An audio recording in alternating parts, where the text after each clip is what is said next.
இன்றைய இதமான காலை தென்றலில் அனைத்து அன்பு உள்ளங்களுக்கும் என் இனிய காலை வணக்கம். இன்று ஒரு குறள், அதிகாரம் 31, வெகுளாமை. குறள் எண் 305. தன்னைத்தான் காக்கின் சினம் காக்க, காவாக்கால் தன்னையே கொல்லும் சினம்.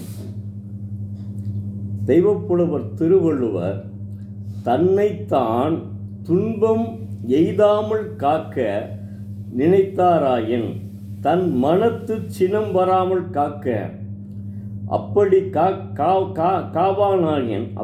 காவானாயின் அச்சினம் தன்னையே கெடுக்கும் கடும் துன்பங்களை எய்துவிக்கும் என்கிறார். ஒருவன் தீவினைகளை நாம் செய்ய வேண்டாம் என்று அவன் நினைத்தால் அவன் சினம் கொள்ளக்கூடாது. சினம் என்றால் கோபம், வெகுளாமை என்றால் கோபம். அவன் சினம் கொள்ளக்கூடாது. அப்படி சினம் கொண்டால் அவன் அந்த பெரும்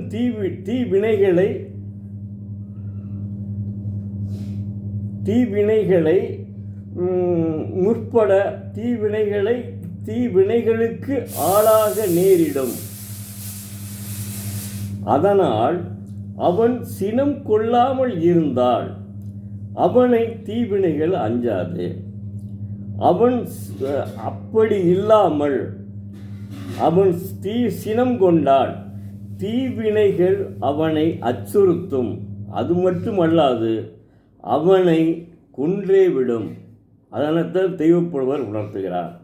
அதாவது தீவினைகள், கோபம் கொண்டால் தீவினைகள் நிச்சயம் வரும்.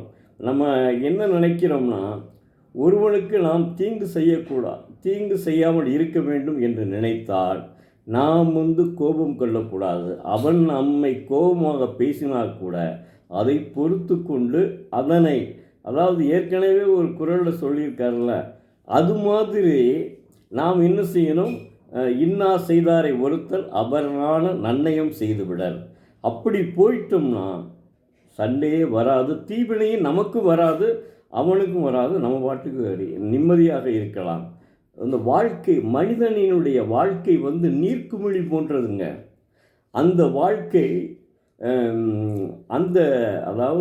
அந்த நீர்க்குமிழி போன்ற வாழ்க்கையில் நாம் ஏன் அடுத்தவனிடம் தகராறு செய்து கொண்டு கோபம் கொண்டு அதனால் தீவினைகளை நாம் அனுபவிக்க வேண்டும்? தேவையில்லையே.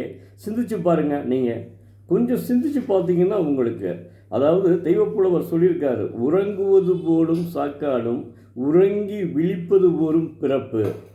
என்ன அருமையாக சொல்லியிருக்காரு. உறங்குவது போலும் சாக்காடு உறங்கி விழிப்பது போலும் பிறப்புன்னு சொல்லியிருக்காரு. நேற்று கூட என்னுடைய இணைய நண்பர் கவிஞர் தியாரு அவர்கள் இதனை பற்றி ஒரு இதை எழுதியிருந்தார். தூங்காமை இருக்க வேண்டும் என்பது, சுறுசுறுப்புடன் இருக்க வேண்டும் என்பதற்காக இந்த குறளையும் அவர் எடுத்து காட்டியிருந்தார்.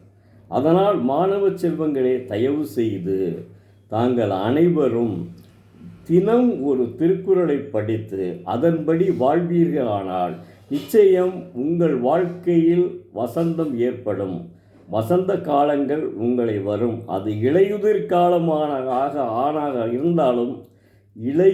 காலமாக இருந்தாலும் அதனை நாம் எதிர்த்து அதனை வசந்த காலங்களாக ஆக்க முடியும்.